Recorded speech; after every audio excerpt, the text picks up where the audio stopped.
area. So the library can use their digital resource to provide more ebooks or electronic journals and magazines for the students in the rural areas, and also for the cultural activities.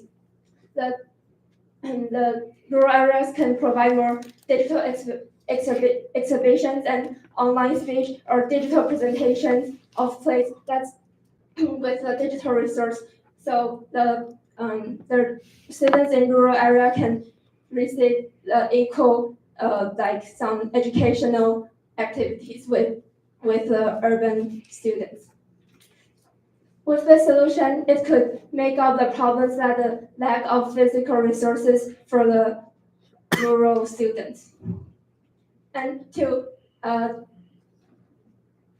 method of this solution is the government could cooperate with the organizers of the exhibition by providing subsidies to encourage them to planning some digital presentation in the rural area.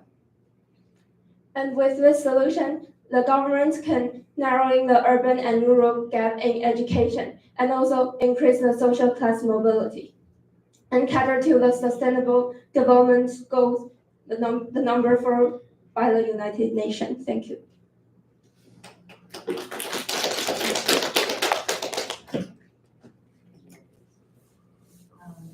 This is what is page produced. Children how to have the increase of the class again to mental health.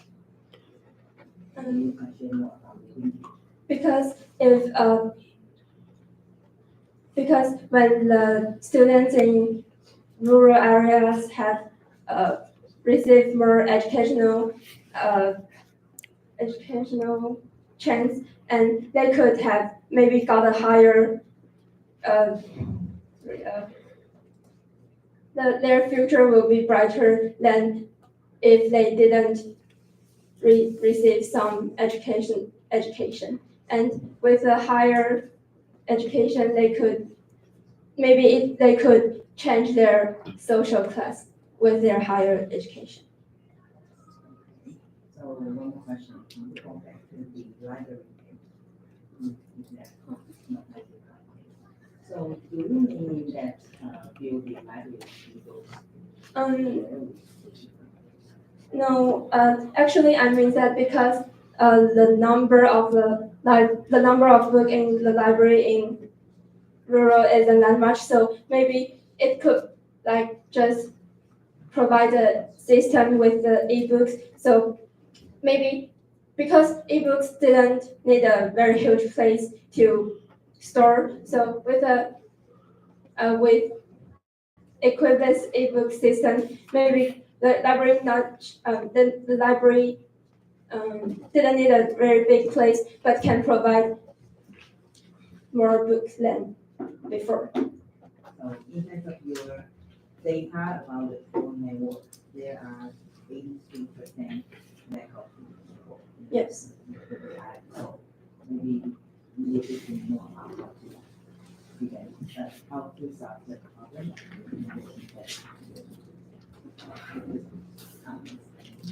Okay, so we go to the online exchange page. So I like the idea, but you mentioned that we have the students from the city and from non-rural area.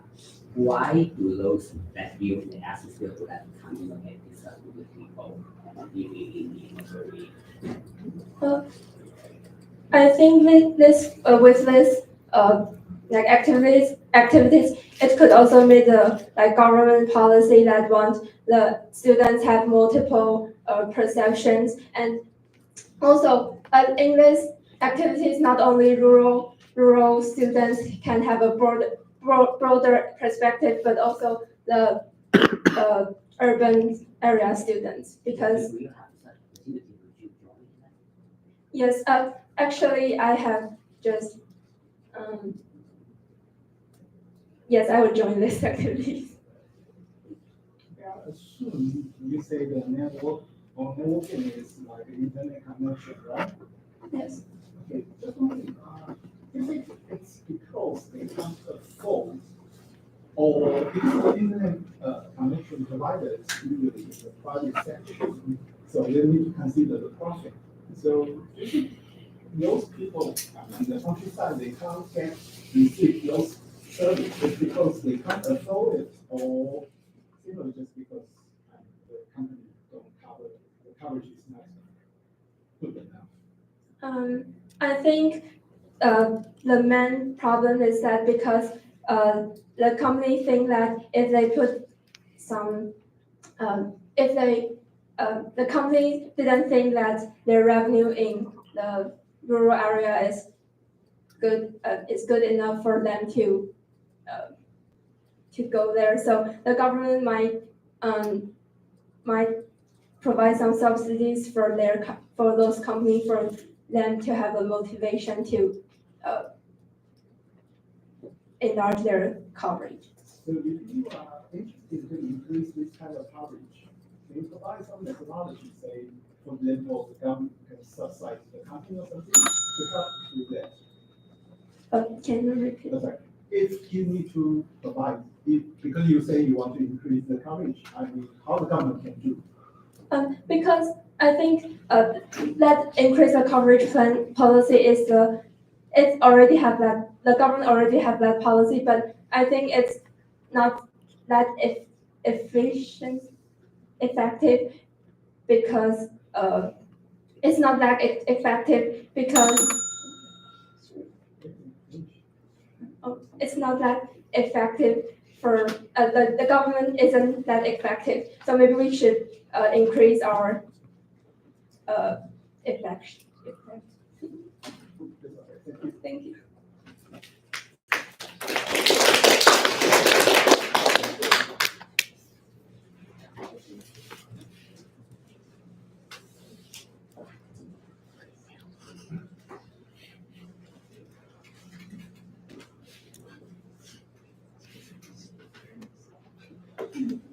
Good morning, dear judges and fellow contestants. Today I'm going to assist the Ministry of Digital Affairs to formulate a comprehensive healthcare development plan. So this is the agenda of today's presentations. First, I will be talking about the overview of the current situations. And next, we will walk into the problem and proposals. And then I will be testing the effectiveness of our proposal through numbers and find out some possible risks and ways to mitigate them. So yeah, let's take a look at the rural area healthcare system currently. So currently, we are facing not sufficient clinics and doctors in the rural areas. And as Taiwan, we are walking into a age society. So it is very important to have and develop the healthcare system in rural area. And the problem now, why efficient doctors, why there is insufficient doctors in rural area. So from the data you can see, Taiwan doesn't have the main reason is because of the poor performance in diagnosis and treatment. In Taiwan, there is actually sufficient doctors for rural area. As you can see, in 1980, we only have 11,000 doctors, but in 2022, the number of doctors has increased to 510,000 doctors. And let's take Hsinchu Beiping Township for example. There are 8,600 residents in the township, but there is only one clinic and one senior doctors. So making rural area residents hard to go to like hospital and get a medical treatment. This impact to the long travel time for rural area residents. So and urban and rural medical resources uneven distributions. Like take Taipei compared to Taido. Every 10,000 people, they have uneven distributions of doctors. So my proposal will be focusing on to ensure the rural area sufficient healthcare resources and enhance living standard in rural area. So my first proposal will be promote endorse. This is old one. So my proposal will be enhance to come up with the telemedicines, and the other one is the drone system. So first, let's take a look at my first proposal.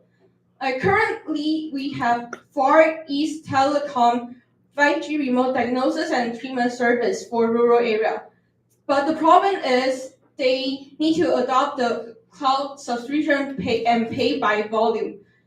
And it's not yet popularized, and it is uneven distributions. What our Ministry of Digital Affairs can do is integrate with Chonghua Telecom Company and Far East Tele Company, and so as Line, which is the most popular communications software, and looking for the government looking for infrastructure development program. With the two combinations, we can have a widespread internet remote diagnosis and treatment service so as allocate resources evenly and sufficiently.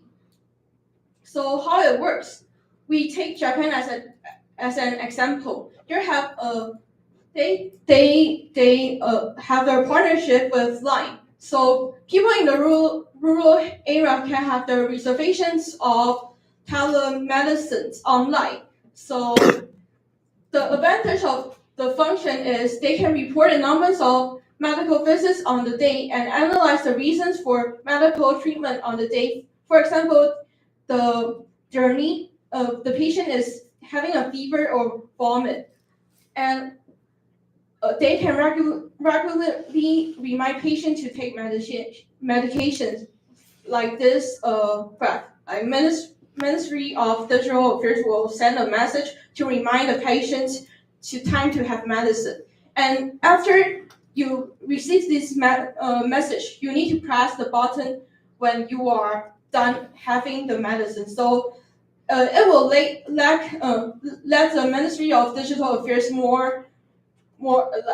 connect more to the rural residents' health status. And every time you want to have an appointment with the doctor, you can send a message and have a reservations, and they will send a message back to you, and you can join the call immediately. We can by having this proposal, we can eliminate the long transportation time for rural area residents, and they can have an immediate medical diagnosis. For doctor and the government, we can allocate resources evenly and increase efficiency so that they do not need to travel such a long distance to meet their patients, and patients don't need to come to like CT to have these medical treatments. It will be well scheduled for doctors and patients too. And my second proposal is the drone delivery system. After you can have a medical treatment online, you might think, then how can the patients receive their medical medicines or some medical tools immediately? So I decided to develop the drone delivery system. So we can take Amazon as an example. They're developing this development for their clients to deliver some goods. So we will prepare medicines and collect goods and schedule, and at the end deliver to each household. It is very fast and no labor consumptions, and as well it will be well scheduled.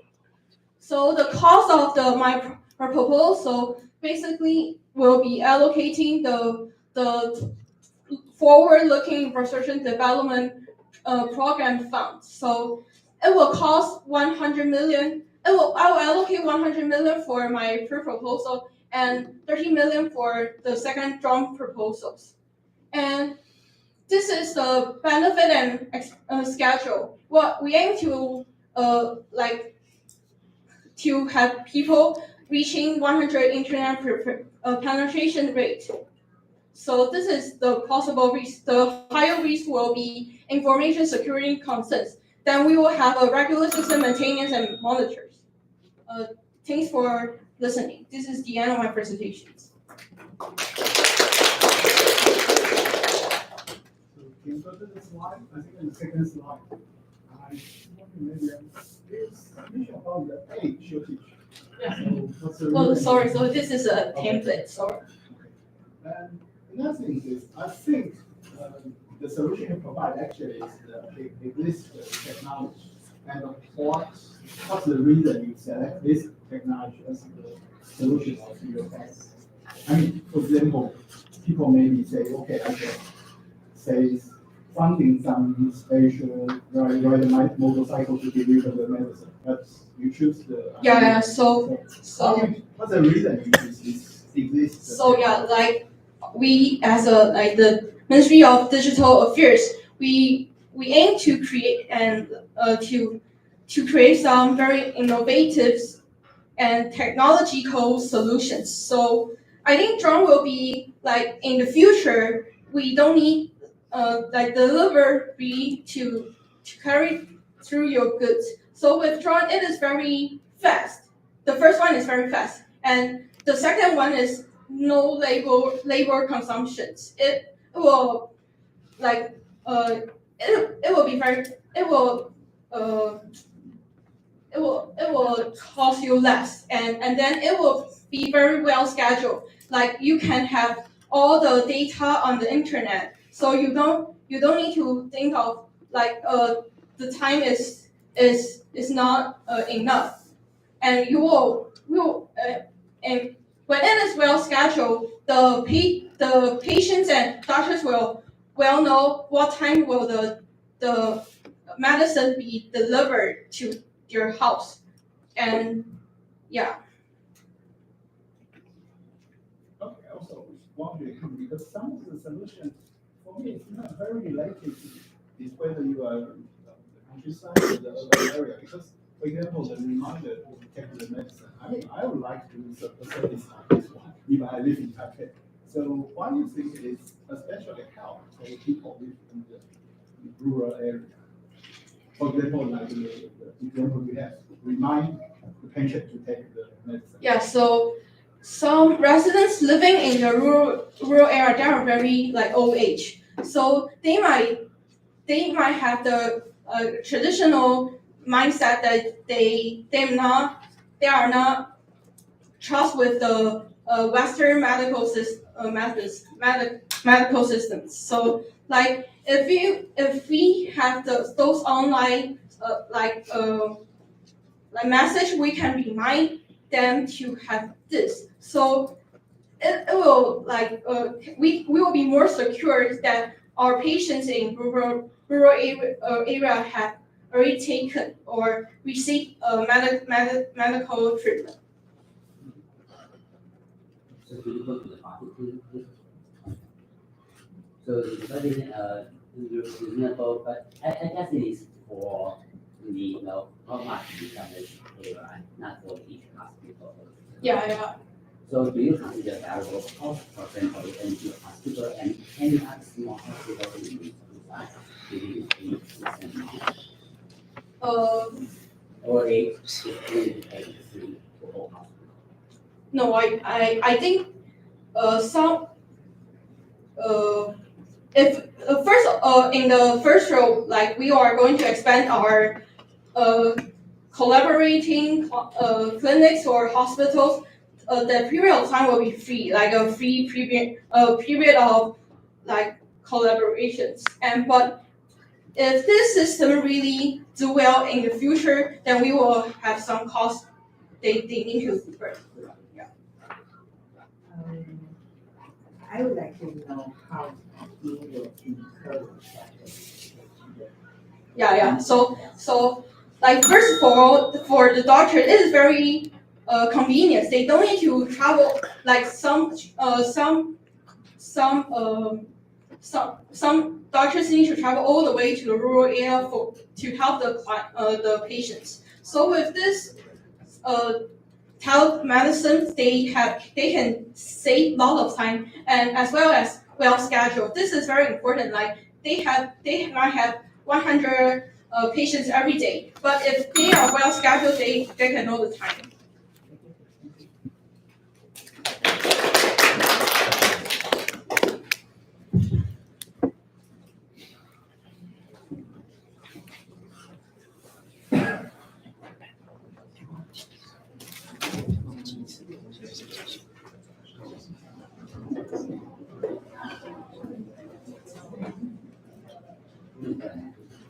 Hello everyone. Today I'm going to present to you my business case to help improve the current position of the Taiwanese national healthcare with the help of the Ministry of Digital Affairs. On the agenda, first I'll go over the situation analysis looking at the current problems of national healthcare. Second, I'll go over the industry analysis looking at the opportunities that digital affairs can help. And lastly, I will present to you a solution that should fix this problem and an estimated timeline of how this will go. So let's look at the graph on the left. It is the total number of graduates from nursing in Taiwan from 2002 to 2021. We can see that the number of people graduating from nursing rarely grows, if it even grows any.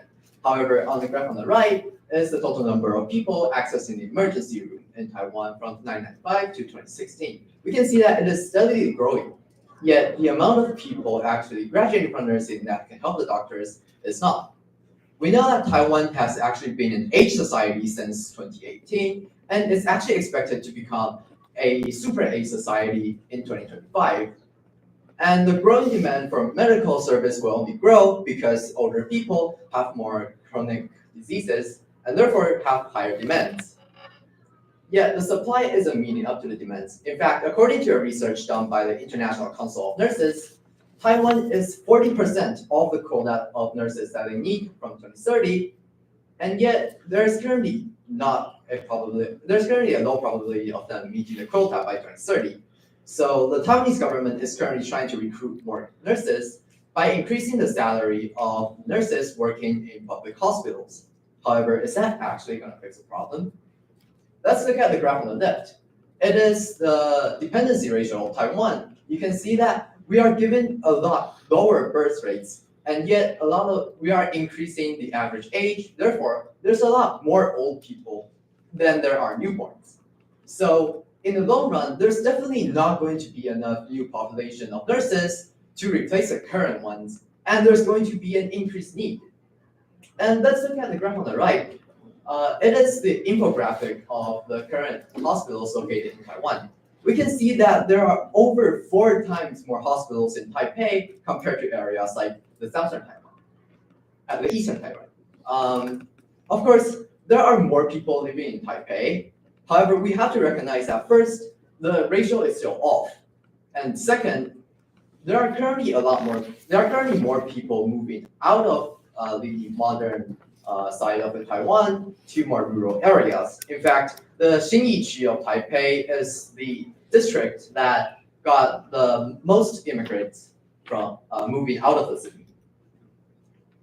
And of course, Taiwanese government can always build more hospitals in rural areas. However, it takes time and money, both of which the Taiwanese government is lacking right now with the medical infrastructure. So Taiwanese government needs a faster and more immediate solution to the problem. So in order to find the opportunities that the Ministry of Digital Affairs can help, we have to look at the analysis of the medical industry. So politically, there are currently more and more older people, leading to more pro-aged policies, since government and politicians will want the votes of more people. However, there's also an increased pressure from society just to improve the current medical situation, so we can expect the government to be engaged. Economic-wise, there's an increased cost of national healthcare every single year, and the government has already lost over 10 billion new Taiwanese dollars in the national healthcare system as of 2022. Socially wise, people are less willing to give birth to babies, And there is a mindset going on, according to the National Institution of Health of America, that Taiwanese people just prefers to go to the emergency room even for the tiniest symptoms that they do not need such a service. And there's also an increase in the level of acceptance of artificial intelligence, as well as a more widespread use of digital devices such as our phones, laptops, and such.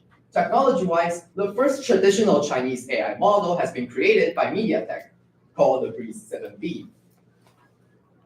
So currently, the best short-term solution is video calls appointments, which are also called telemedicine. So actually, the Taiwanese government already provides such a service in quite a few hospitals. However, it's not widespread enough. And there's also, you have to go to the hospital yourself, or your families have to go for you to take the medicine physically, which sort of ruins the purpose of having this place where you can call the doctors instead of going to there yourself, because you have to take the medicine anyways. So therefore, on the short run, we should just increase the support as well as the amount of hospitals that cooperate with the government on this telemedicine, and we should provide shipping service that will ship the medicine directly to their home. On the long run, however, we should utilize artificial intelligent nurses and allow them to make simple diagnosis for minor symptoms, so not all of them will want to go to the emergency room. Instead, they will go to the correct hospitals with the respective doctors of their level. This will lead to a decrease in dependency on the labor of nurses, as well as some relieve the stress of some doctors, as well as other medical professionals, since they will redirect the people with minor symptoms to the correct place. That will also means that the people that actually need the medical attention can get more medical attention instead of having their medical resources taken up by other people just because they have a cold.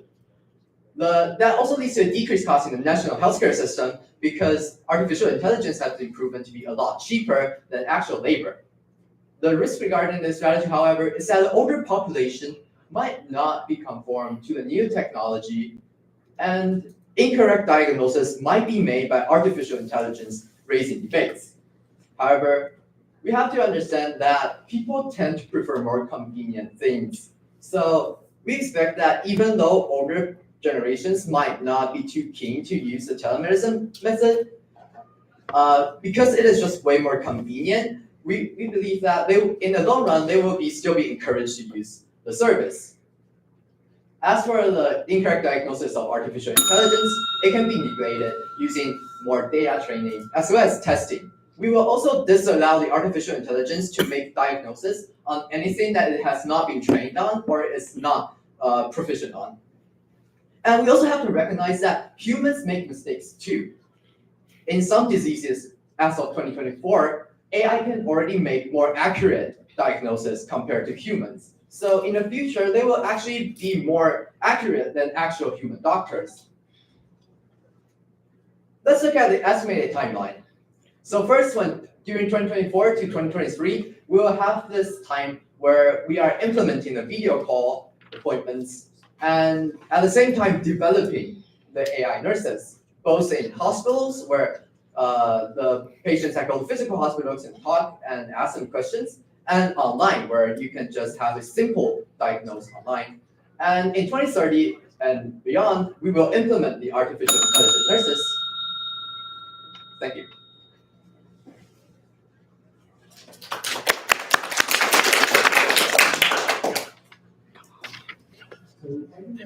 It's interesting because it's emphasizing the AI nurse rather than the doctors. Why do you think like this will happen? So currently, I think there are actually a lot more articles and surveys about the debates on whether or not the ethics of having AI doctors are trustworthy. In fact, according to a survey done in the United States, only 21% of people think that they will trust an artificial intelligent doctor. So it will be a lot harder for people to accept that the people that are making decisions on that might matter to their life is not an actual human. So a nurse will be a slow transition where, as I said, they will start from just being able to answer questions to making simple diagnosis. So it's a slow process of people accepting it, as well as the technology being good enough to make actual safe diagnosis. I'm wondering, if you ask some medical question and someone provides some diagnosis, it's right to the doctor there, or actually it's So basically, you are right. It will be the digital nurse is just like a concept for it not actually being able to make more severe decisions. But we will be slowly enhancing its features so that it will slowly replace the doctors as well. Another reason why I said AI nurses as opposed to doctors is because it is actually one of the more needed medical professions that Taiwan has been lacking as opposed to just doctors. So yes, we will definitely try to slowly replace doctors as well. But for now, I think as of 2030, AI nurses are just a more conform way of we implementing artificial intelligence into medicine. You mentioned for some diseases, the AI can make better decisions with diagnosis. Yes. So any example? So actually, in 2023, there is a algorithm that can predict breast cancer more accurate than the average doctor. Okay, so if AI, found some, diagnosis, so can that overwrite the finding of the AI? Yes, actually, for a more severe symptom, since it is just a nurse, it will just it diagnosing the symptoms will actually just redirect them to the correct doctor. Let's say, for example, it can tell if it can make a prediction that whether I have a fever or I have a concussion or something. So it will look at how severe it is. So if it's just a cold, it's not going to let me access the emergency room, for example, because they're supposed to give attention to people that need it even more. So the final decision maker will still be the The doctor. final decision maker will still be the doctor. Yes. So then we can have our AI to make better decisions. Because finally, easily doctor who will. Yes, you're right, but it is a slow process of replacing doctors. My question would be contributing from COVID, that I believe that video calls translated information in Taiwan, right? Yes. So do you have any numbers on how many video calls already in Taiwan? Unfortunately, I did not collect the number. I cannot read it off right from my mind. But I do know that there's basically, I believe, 1,900 Western as well as Chinese hospitals that already collaborate with the government during the pandemic era, where they provide this telemedicine service So, as responses. could you go to the page saying why we will need to another 6 years for video call any thoughts? So actually,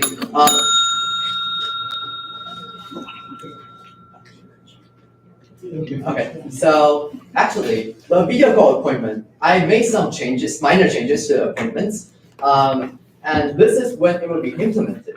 It's not going to take that much to implement. I just did this as a sign of it's a grace period for when we can have a improved medical service before the artificial intelligence is developed to the point where it can be used safely and accepted by society. Thank you.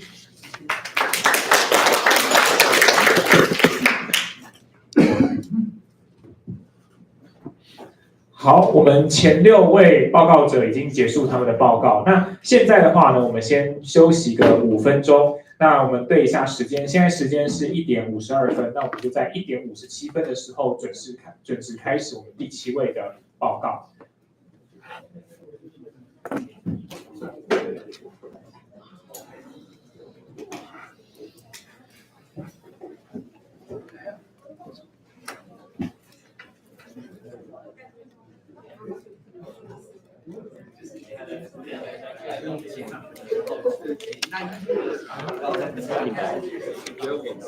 啊？好你啊？还行啊，还抓超好。还行，超屌。但是我觉得你有没有讲到我觉得你没有讲到那个 digital 上面这个东西到底干嘛？上我这边其实没有，没有他们是跟另外一个人合作，没有写了。然后左边那个 F 型，好，它这两个是解决方案。那无聊的时候再写。这是给 education 还是？我不知道，我没有仔细看，我看到技术。他们可能手痒吧。我很喜欢这个，因为像冰岛的那个什么 eruption 的警告，然后他们就用大喇叭，就是如果任何警告，那个塞就响起来，然后它的气窗会有一个，然后这感蛮好玩，而且这感觉会很棒。他们说Evan钱，对，我猜不会很贵，就是当然它可能分贝要很大，一些村庄蛮小的，可是就但台湾不是本来就有啊那种地震，地震没有，那是火灾的、啊，可是类似的那种，可是要一整个村庄都收到，而且那一种你可能在家里睡觉，然后听到警报的感觉，我觉得这蛮酷的，那个很好玩，但感觉会被老人家一直投诉。就是我觉得应该，因为地震它有些如果级数很大，但是震度可能不大的时候，他们就会很烦。对， 6级地震它根本没在摇，但是一直响。对，有一次花莲那种地方，他们6级地震可能就醒来一下就睡回去，对啊，然后他们会抱怨就说什么他们老了，什么3点一醒来就没办法睡觉，这是唯一的问题。我觉得应该不要用级数，用震度，对啊，摇晃程度就是这个，用级数才会。其实我没有仔细看。然后我觉得这个问题 I 可能还要看是什么问题，因为像 education 就是城乡的教育差距，可能并不是只有硬体设备或软体设备，或者是你引进这些东西对乡村下来它的意义在哪里？就这可以转深一点。然后 elderly 的话，这个是 medical issue 嘛？哦，对，这件 medical。lonely， 对，可是其实 elder 的 medical 怎么弄，我自己觉得很好奇。今天他们有讲到老人的，我好像都没有听到。他们只有针对大的 healthcare，但是没有针对各个族群。希望后面你有讲什么？就是细项的 healthcare，他们都是比较大的。哦，对，就是那个城市怎么设计啊，但是没有针对这个小孩啊、孕妇啊、老人。对，因为不是说乡村不是说住老人，就是乡村区可能要照顾，所以每个需求也都不一样。我觉得如果讲这个细节应该会加分，就是跟前几组应该会。所以我觉得这个东西的 problem 可以分开一点，感觉不要讲太多。他们有些感觉花蛮大的，就是教育资源都不均衡。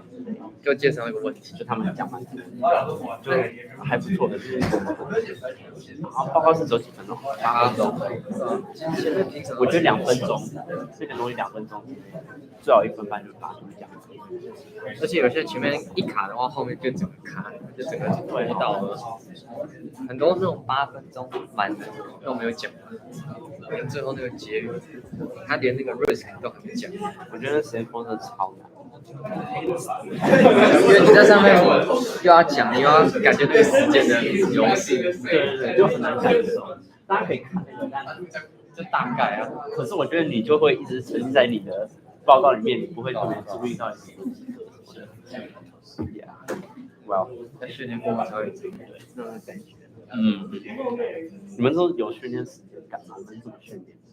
我觉得一直讲，一直讲，像真的会练出那种感觉。会啊，像 Anderson， 他是上届被取，然后他也跟我们一直练，也是8分钟这样，但他时间抓超好，就刚刚好差10几秒。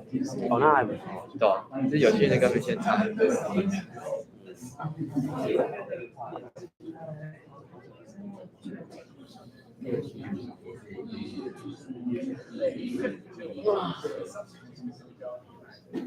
没有眼光啊，没有眼光，不知道我们财经系有多好，也不错啊，经济系更赞，静坐在这里好好讲话。都很赞，都很有钱。有我前途，这也是念什么讲？公馆，公馆，对，公馆，你是毕业了吗？现在是最后一个学期，大三。我听说你去年去，还是今年去德国？对，就是大四上，去年8月到大概2个礼拜，可是他们学习比较晚一点，10月才开始，就是学制不太一样。所以你算交换吗？对，就是交换。那个交换是支持那个系哦，还是学校会开个很多学校？哦，都有，都有。它有校级，就是全校的，然后有院级，就是像你现在就是社科院，它可能会有前几所学校，或是就是学校其实都高度重叠啦，只是名额就是会更多名额这样，不容易。那还有系级，就你这个系特别跟哪个学校签，然后我那时候是3个都丢，想说多一点选。3个都有，对，就是校级系、院级跟系就3个都丢这样。哦，对。那为什么你选德国？哦，我那时候本来是就全部都压在全部都德国，反正就德语系国家。我不知道，我就比较喜欢欧洲吗？国家氛围不同，可是欧洲又尤其是对其他国家我还好。对，然后我之前有学过蛮多的。哦，就刚好去德国。对。但我的话，我应该比较想去美国。你是想说后面的就上研究所，就是交换，然后先试一个可能半年，然后觉得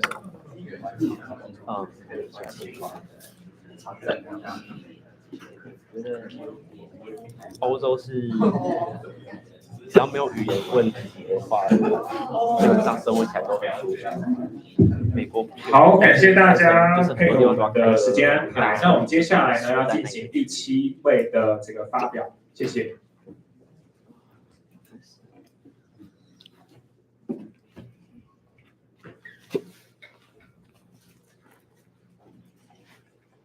Good afternoon, dear judges and fellow contestants. Today, I'm contestant number 65, and today I'm going to be presenting about developing MODA through enhancing the Taiwanese mode of life. So this is the basic executive summary of what I'm going to go through, including first, that I'm going to begin with a market analysis of the current situations in regards to ministry. Second of all, I'm going to provide a proposal that focuses upon the bottom-up approach in natural disaster mitigations. And lastly, I'll provide a cost-benefit analysis and also a corresponding conclusion in regards to my proposals. Okay, so to begin with, what exactly is the Ministry of Digital Affairs? As you can see, its current mission is focused on improving these industry insecurities while also connecting people to these digital services. And it has a wide goal to establish a smart country.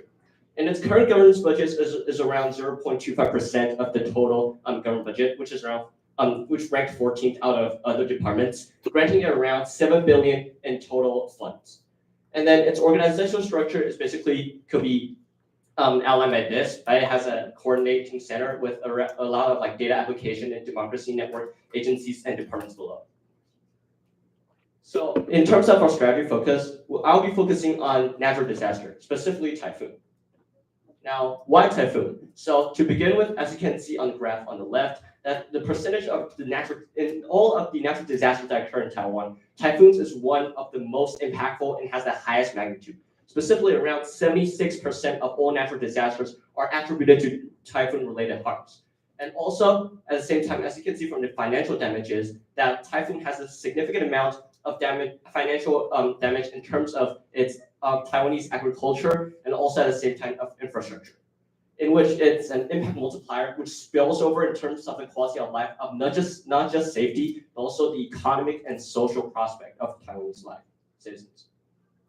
Specifically within rural areas, you can see that the damage of typhoons specifically has been increasing in terms of its scope of its impact upon these agricultural land plots and also its producers.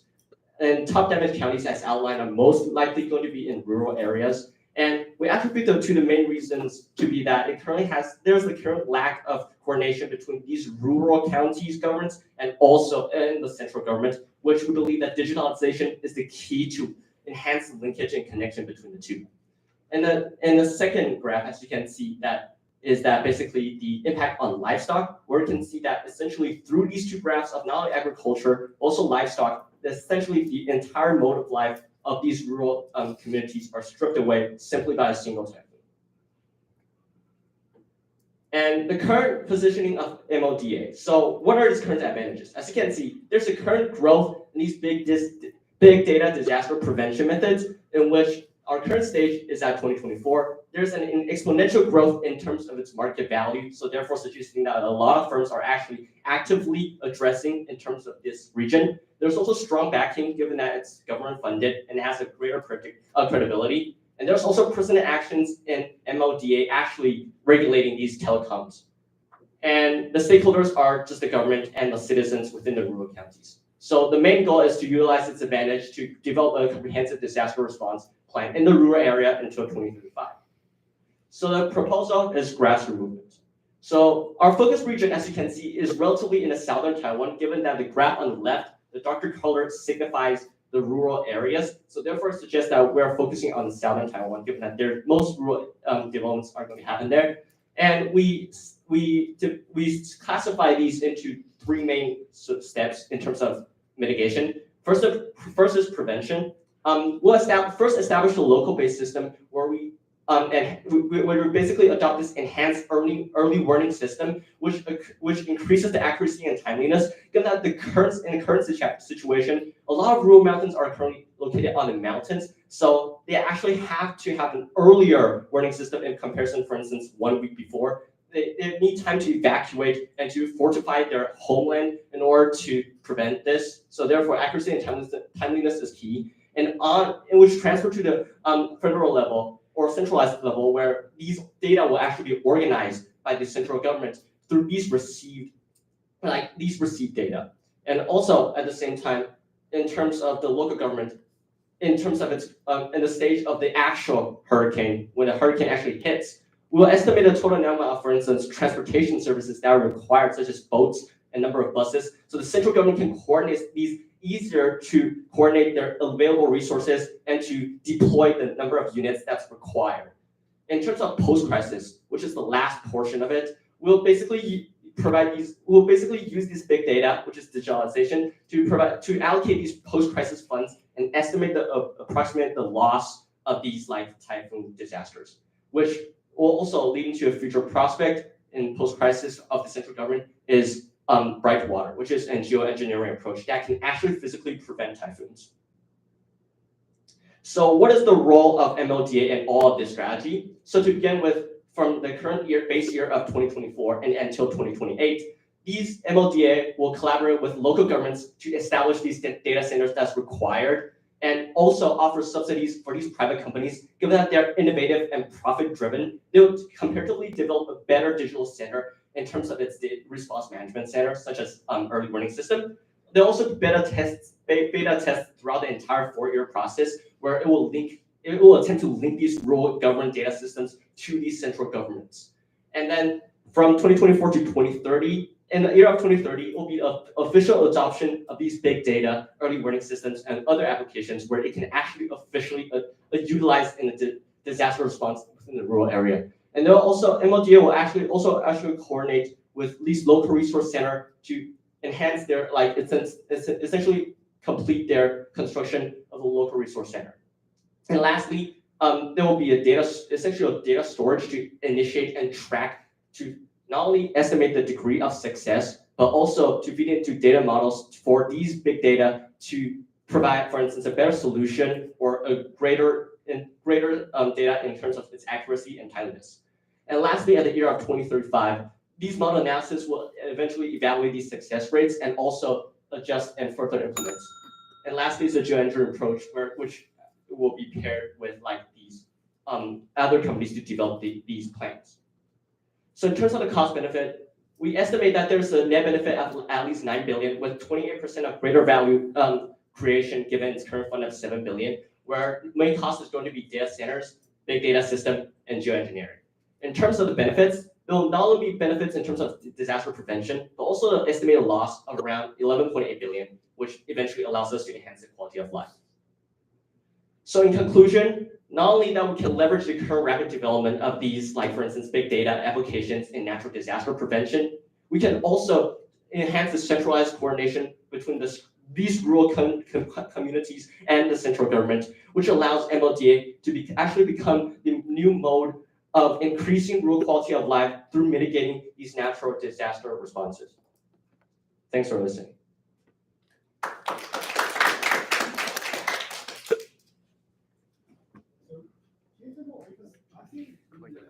First part of the presentation, you mentioned about use when you have iPhone. Can you provide the solution? I'm seeing that's very related to those parts you mentioned. Can you say something more about this? Okay, so essentially, as you can see, based on this, the main prevention of these agriculture, as I mentioned, is since the current problem with these early warning systems is that they cannot provide enough timely response. For instance, if they will probably the news will probably broadcast that there's a typhoon in terms of 1 week. They don't have enough response time to, for instance, collect all the crops and fortify their houses. So through this enhanced EWS, where we increase the accuracy and, for instance, actually maximize the response time, for instance, to 1 month, they can prepare in advance to secure their crops and prevent these agricultural losses throughout this process.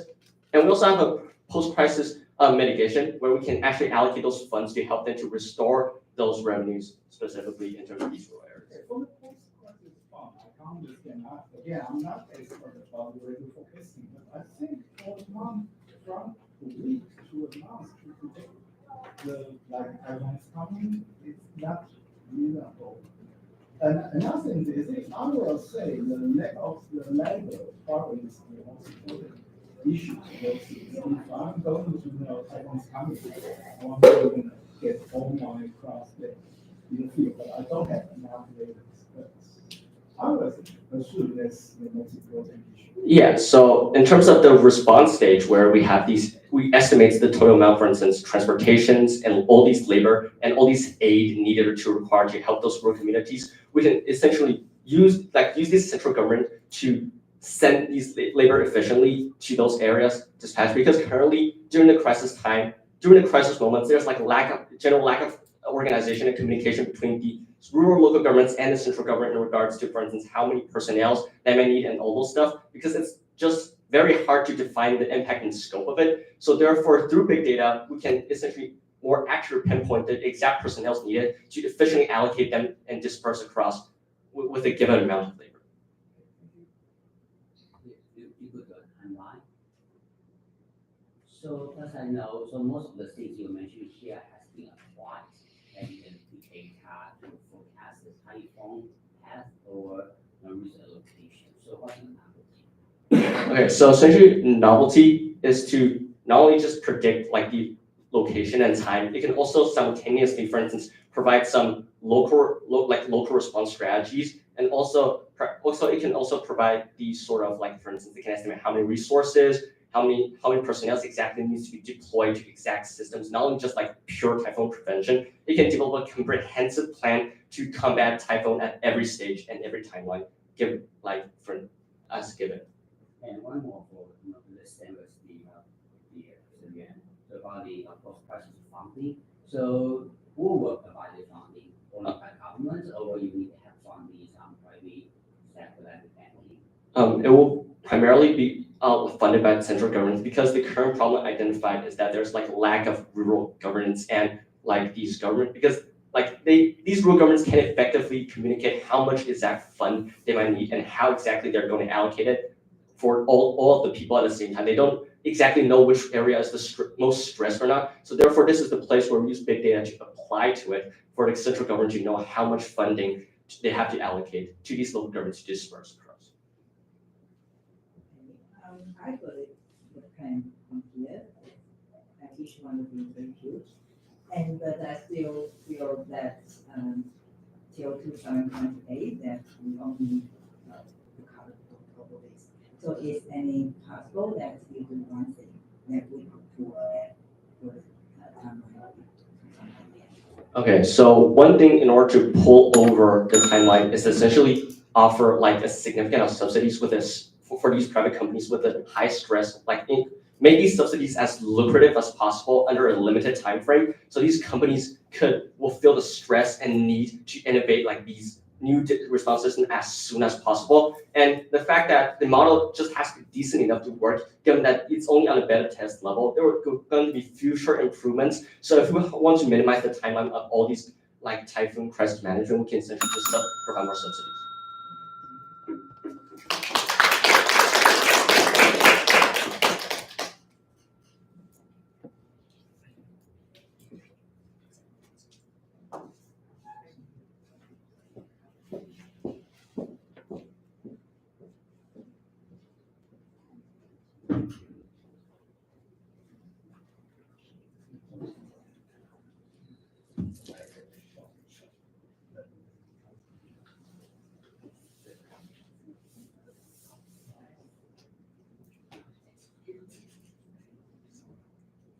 Good afternoon, judges, contestants, and parents. Today, I will be introducing you to my proposal of an online education platform for the Ministry of Digital Affairs targeting the rural areas of Taiwan. This is the executive summary. First, I will be talking about the Ministry of Digital Affairs. Second, I will evaluate Taiwan's rural education. Third, I will introduce you to my solution, the MODA education. Fourth, I will evaluate the impacts of this solution. And finally, the conclusion. Established in 2022 August, the Ministry of Digital Affairs aims to increase the living standards of rural areas in Taiwan with technology. So today, I will be tackling the education problem in the rural areas. Education in rural areas of Taiwan faces three major issues. First, the lack of buildings and infrastructures. Only 30% of schools are in rural areas of Taiwan. And furthermore, there's also a lack of technology. After the COVID pandemic, many schools went online, and research have found that only 70% of students in rural areas they lack device for online education. And the third major issue is the teacher shortage. Teachers prefer to go to urban areas because they are attracted by the higher wages, as well as the better environment and the more convenient transportation.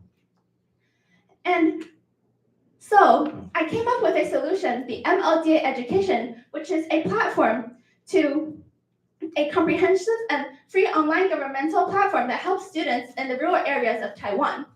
Now, an online educational platform. This may seem like something that any organization or any person can create. So next, I'm going to tell you why the Ministry of Digital Affairs can create the most optimal and the most effective online educational program. So first, the Ministry of Digital Affairs has a sufficient budget of $7.3 billion. This makes it better for it to develop a more comprehensive system compared to other organizations. And furthermore, since this is a governmental body in Taiwan, it has credibility and it makes users easier to trust that this is a proper educational system. And furthermore, it gives it easier access to collaboration with other educational systems such as the Ministry of Education, as well as other internet companies that provide internet for the education in rural areas. And now, seeing that this is a feasible solution, I will be walking you through how this program will work. First, students from rural areas could sign up for this educational program. They would have to provide their financial status as well as their intended majors, and so the government could check if they have the to evaluate their financial status of the students to see if they could attend the program. And this prevents the abuse of the platform and ensure that the resources are effectively distributed. And after their applications are approved by the government, the government will provide devices for them and also provide personalized education programs based on their preferences through the use of AI. And now, we have solved the issue of the lack of resources in rural areas. However, what about the students? What will make the students want to sign up for the program? To incentivize the students, we will provide job opportunities after we have completed the program. Currently, many students in the rural areas are not going to school because they prefer to go to work and they prefer financial stability over education. Therefore, by providing job opportunities after they have completed the program, we incentivize the students to sign up for the program because after they finished their customized schedule, they could get a job that would provide them financial stability. And now, I will evaluate the limitations and the benefits of the solution. First, the high initial costs. Developing a large platform will require high initial costs, especially when we also have to use the algorithms through AI. However, this is also the reason why that it's good in the long term. Digital platforms are often cost-effective in the long term. And secondly, another limitation is the uncertainty of its profitability. As you can see in my proposal, there's actually not any specific way that this platform could gain profit. However, if this is correctly implemented, in the long term, we would decrease employment as well as foster economic growth. And this is what I believe is the goal of the Ministry of the Digital Affairs. So, till 2035, we still have a lot of time to improve and develop this platform. And if it is correctly implemented, not only do we enhance the education systems in Taiwan, we would also foster a greater economic environment. Thank you. I think if you address, there are certain problems that we get in your presentation, the school numbers. Yeah, but why is it important? It's 30% or 40%? Why is this related to your argument? Yeah, I think I forgot to address, but although 30% seems like a pretty decent amount in rural areas, seeing that there are less people living in the rural areas. However, most people, these 30% of schools in the rural areas are prevented by the hard transportation. Like the students that are living in rural areas, they struggle to transport to these schools. So yeah. Okay, so you also have lack of instruction. Where did you get the idea of the school? Like since they live in the mountain areas, they lack the infrastructures to transport to the schools. And the building is when the school don't have enough housing or something. Sorry, I just don't get your point. I mean, is there lack of the buildings? Yeah, because like compared to other places, there are less buildings in the rural areas.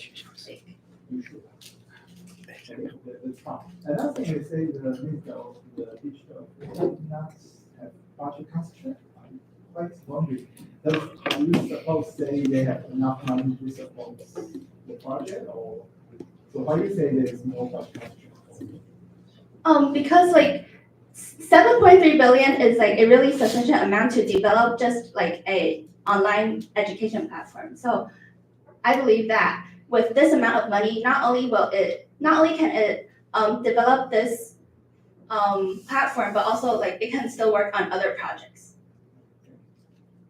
Okay, so what economic problem should you solve? So as you can see in the last part of my proposal, I will provide the job opportunities after they have completed the program. So by doing this, we would decrease the unemployment problems. Since we are providing them job opportunities and usually they are working in like the rural areas that no one. How have you seen the platform at 104.1, a lot of the platform that we naturally supply with many labor market supply costs?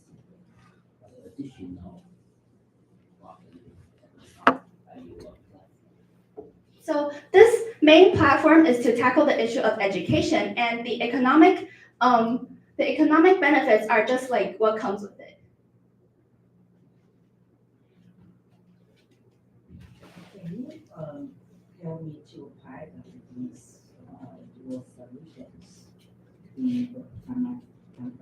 Oh, so this solution is like the process of how the platform would work. So the students will have to sign up, and then the government would approve, and then after they have approved, the government will provide the devices and these personalized programs, and then after they have completed the programs, they will provide the job opportunities. Okay. So how do you address the issue of the 70% lack of devices? So seeing that my third part is that after the government has approved that this person is qualified for the program, they will provide the devices. And can you go to the page of the application? Yes. This. Okay, for this one. Can you help me to indicate about the benefits and the decreases of your proposal? Why and how to, why would it have benefits from your plan to decrease? Because after the education programs, they would be provided job opportunities to the person that has completed the program, the people that are living in the rural areas. And by providing them job opportunities, we could decrease the unemployment because like most of the people living in rural areas are not having jobs. That was, I think, people get educated, and one incentive is they can move to a better environment, maybe the urban area. So even you help those people, all the students can, they complete your program and they get a better opportunity to work. But if you move them out, then you still have the issue about the unemployment. I mean, if you get a good education, you move to Taipei, take it to the home. And how do you decrease the unemployment? Yes, but That's issue, please. so this education platform works like online, so you wouldn't really move to like Taipei for education, and you're actually accessing the education online. So you don't really have to like move places because that would require like more money.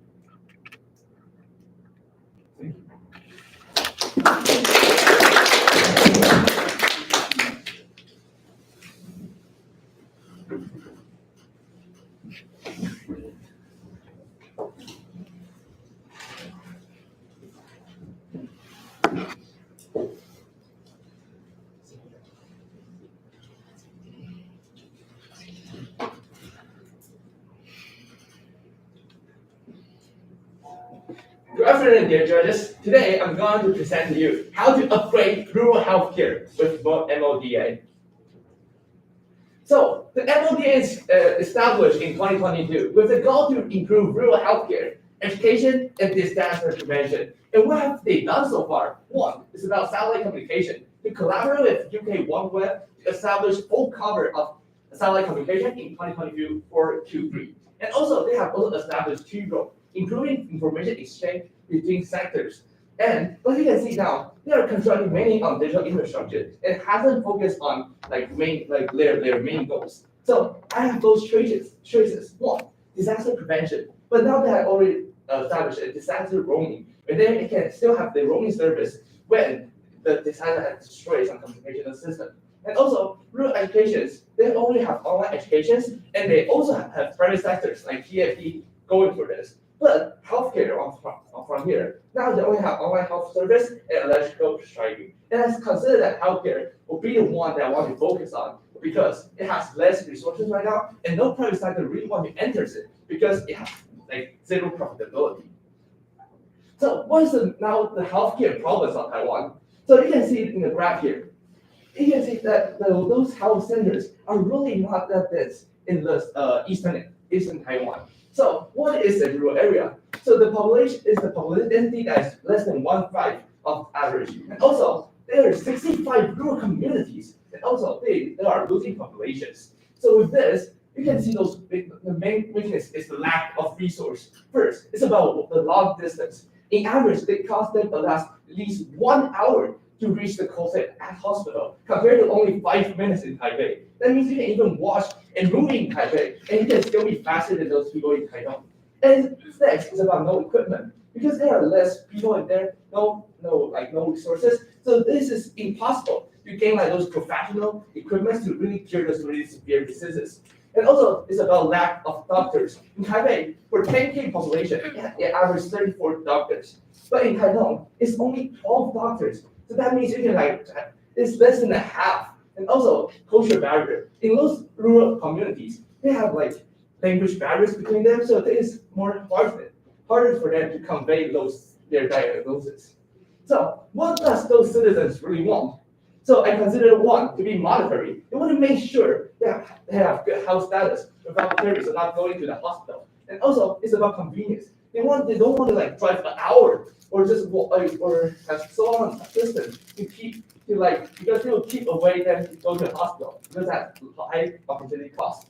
So one of the opportunities we have, one is about data exchange because we have already constructed a satellite communication. And next, I consider it to be the growing market of digital patient monitoring devices with a 30.6 of CAGR. With this, we have falling prices for those, and we can implement them onto monitoring those people. So my proposal one will be common monitoring device and information center by MODA. So what we're gonna do, the first plan is to implement CGM, which is thing that can monitor your glucose level and a monitor watch.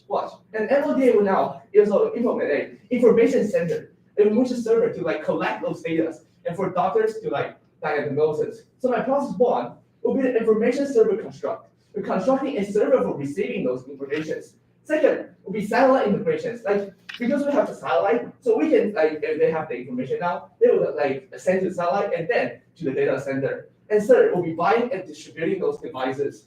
Now you may ask, it's really costly and maybe they don't know how to operate them. But now because MODA is a sector of the government, so we don't really need to worry about the cost. And also distributing them will also help them for educating them how to use them. So the benefits will be we have improved healthcare quality, and also we have data accumulation for those hospitals for future diagnosis. But here you may ask that why they have a problem? For example, they have hardware have dropped a lot. Then who is going to help them? So this comes to my second proposal.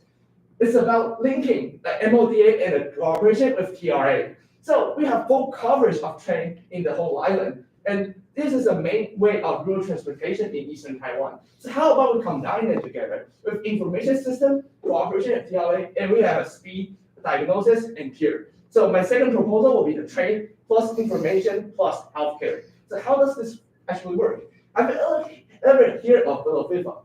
So here we will be combining this model. So first, receiving those informations for the CGMs and those monitoring watches. Second, the train will be activated. And third, we have a speedy health delivery. But why MODA has to do this information? Because when you have somebody have some problems, you don't know what to bring. Maybe they don't know what problem they are. So when the information system combined with CRA trends, the doctors can now know, okay, this say they have this particular problem, so they can hop on the train and go to operation.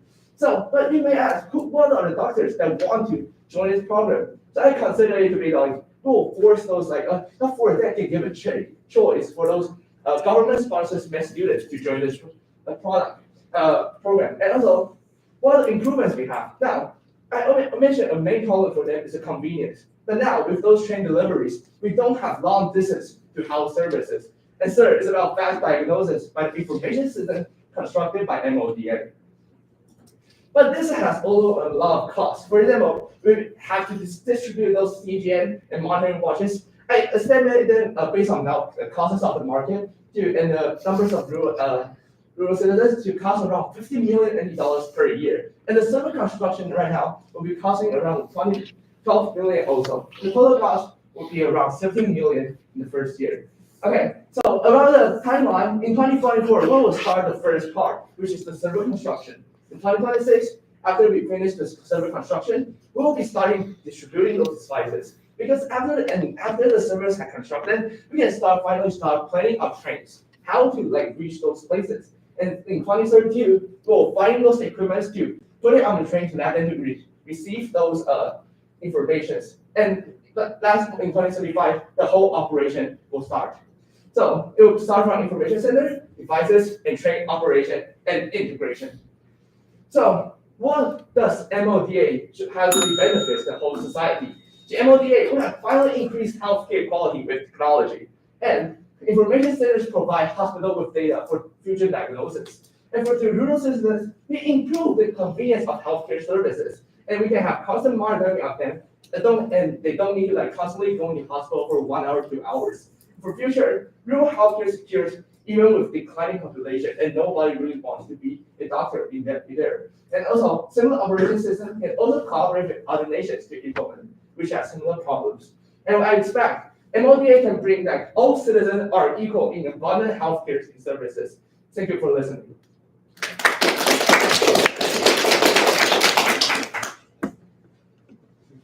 What's the CAGR stand for? It's about the growth of the it is about the growth of the expected growth in market of patient monitoring devices. Because of the great market, so we expect like more contenders also in the market. We can expect a falling price with those devices, and it's easier for us to distribute them. That's quite interesting because you provide something new, the trend plan, but what's the pros and cons compared to the like helicopter? I think that your country choose the helicopter, but you provide something new. Yes, good, but why you choose train? So like most helicopters in Taiwan right now is more focused on mountain rescuing or like army uses. But if you wanted to set up a station in those eastern areas, it will be really costly. So I decided to utilize the current existing system to like lower the cost and easier to implement them. So that's like you suppose like or you have evidence or the data so say it's cheaper. And one also is that, and if you like want to bring like a helicopter, you can bring like less equipment comparing to a complete like a train. And also, I would consider it to be like more broadly distributed because like I don't think a helicopter center can be like completely distributed from all the eastern Taiwan, like for example 10 kilometers and one, because that would be way costly than a train implementation. So you propose technology heavily rely on the data set. Yes. So you mean we have to send the satellite to the space ourselves or overlap between the existing satellite? So in the start, I mentioned about the cooperation with UK satellite communication cooperation, and they expect to cover Taiwan in 2024 Q3. And go to your budget. So do you see for leveraging the system by UK, we only need to pay budgeting? How much you have to pay? Yeah, pay only 5 million or 2 million? 5 million is about the equipment on train that like receive. So you don't consider your little leveraging, use the system by UK? I expect them to be also in the CGMM monitoring watch. Only 50 million per year? I'm not an expert in that area, but I kind of expect that kind of in the current market prices. And also, if you know to connect to the satellite, so it will be a low orbit satellite. Yes. Like the Starlink. Yes, yes. Then does UK has a system? Does UK has a system? Well, if they have already like announced the cooperation of them, I mean, I guess that means that they have this operation, or our government will cooperate with them.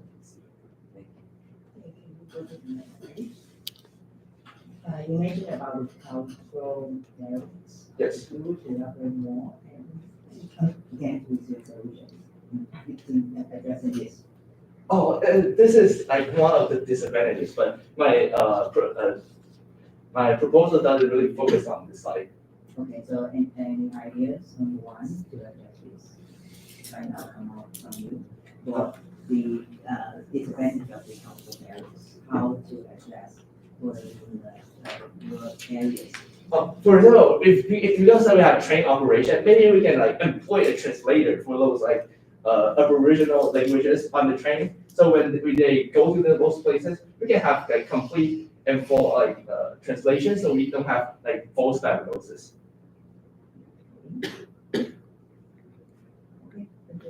The topic is more than language. It's like, for example, maybe I'm wrong, but I think if you go for the good education, people go to the factory, they can point out what kind of needs they need.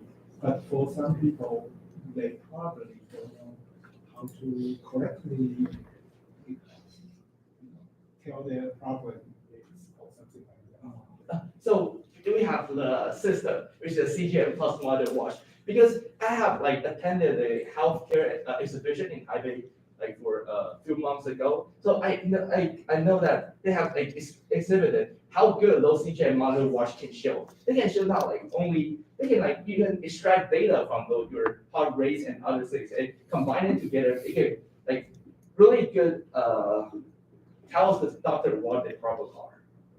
Yeah, I agree with you. The test, the evidence from the test is always actually. Yeah.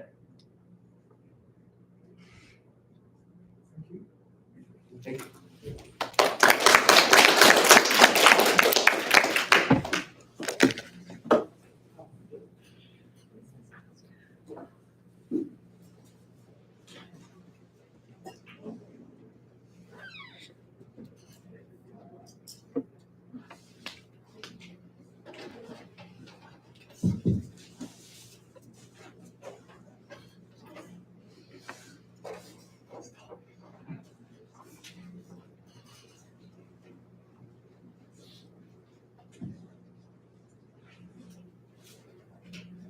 Good afternoon, judges and dear participants. I'm here today to tell you a story of how us, as the assistants of the current administration of digital affairs, provide you a pathway as to how we achieve a better healthcare in the Taiwanese healthcare insurance system.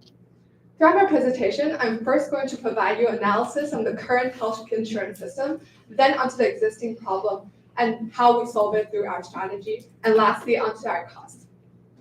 But first, before I start with my presentation, I want to note that every perspective and analysis we provide here is in the perspective of digital affair, and therefore we only focus on specific point we can provide as a digital affair and improvement in digital accessibility. So the first thing we want to clarify is that according to the healthcare system, the goal of the healthcare system is to provide equality and accessibility of healthcare in the first place. The existing trend then is that there is an unbalanced ratio between the amount of doctors and patients in northern and southern Taiwan. That is to say, according to the UN standard, the best proportion of the doctor and patient is 10 doctors to 10,000 patients. However, on the northern part of Taiwan, there's actually 20 doctors to 10,000 patients. However, it is not that accessible in the southern part. So we see a unbalanced ratio of resources and medical resource. And on the right, we can see that there's also a crisis in the amount of clinic in the first place. So from 1994, we can see that there's a drastic decrease in the amount of clinic, also specifically in areas that are more remote and the areas that we want to help within our business case. And therefore, this leads to our second piece of analysis. The second piece of analysis we want to put on the table is first that Taiwan is now accessing a far low quality of healthcare that potentially worsens the future ability of Taiwanese health system to actually help an aging society in the near future. But secondly, we see that the impact of worse quality healthcare is a higher death rate in the future. And the reason behind that there's worse quality of healthcare is because that there's too much resources that is invested in the insurance system and having to access every individual within an insurance system. On the middle, we can see that individuals in Taiwan actually has an incentive to improve the amount of spending towards the development of medical resource. And however, there's less incentive and less willingness to pay more for the insurance in the first place. And the conclusion we can draw from this graph is that there's actually little willingness to pay, but high expectancy of growth in the quality of healthcare. So the conclusion is we need an efficient solution to the improvement of healthcare system. And this leads to the problem identification within my proposal. The first problem we identify is a lack of accountability between government and clinics. That is to say, the inefficient method of allocating funds. And the second problem we identify is the decreasing healthcare accessibility in rural areas, especially given the high transportation that often leads to higher risk of individuals' death rate.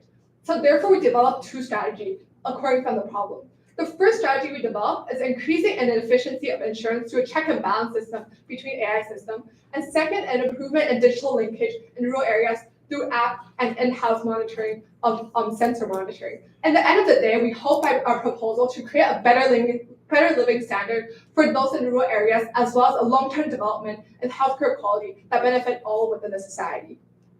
This is my first proposal, according to the problem of an increasing commercialization of firms that leads to a worse quality of healthcare in the first place. But therefore, we provide a solution as by increasing accountability between the healthcare system through digitalization. So we see that there's actually an amount of existing medical system where those firms does not actually use their funds efficiently from the insurance system. And the method we're going to use is we're going to increase the monetarization, because the current system is that the only situation where individuals and firms and clinics need to provide their spending statement is when their spending reaches $0.2 billion, which is already a large amount. Therefore, there's a majority of the clinic that are not accessed and not monitored about their spending within the status quo. The solution then is we're going to create a bench of accounting that monitors and require every clinic to provide seasonal statement of their spending in the first place. And by this, we hope to use AI to compare the similarity index and the efficiency of using the funds for those clinics in the first place, and therefore provide policies or a suggestion of how to improve the efficiency. And the impact of this strategy then is we hope to decrease the human resource spending and increase the objectiveness within the accessibility of the healthcare insurance system. But additionally, the reason why it's specifically linked to rural areas is because those rural areas can therefore access a more efficient amount of funds, but also that given there's already a lot of clinics closing down, we provide them a better assessment of how exactly can you improve the efficiency in operation. The second strategy then is built upon the first strategy, where we increase the amount of basis of improvement with more funds. The second strategy emphasizes on developing system of the health in rural areas, according from the problem of the lack of medical staff in rural areas. We are hoping to create and enhance the current national advancement within the healthcare system and specifically rural areas.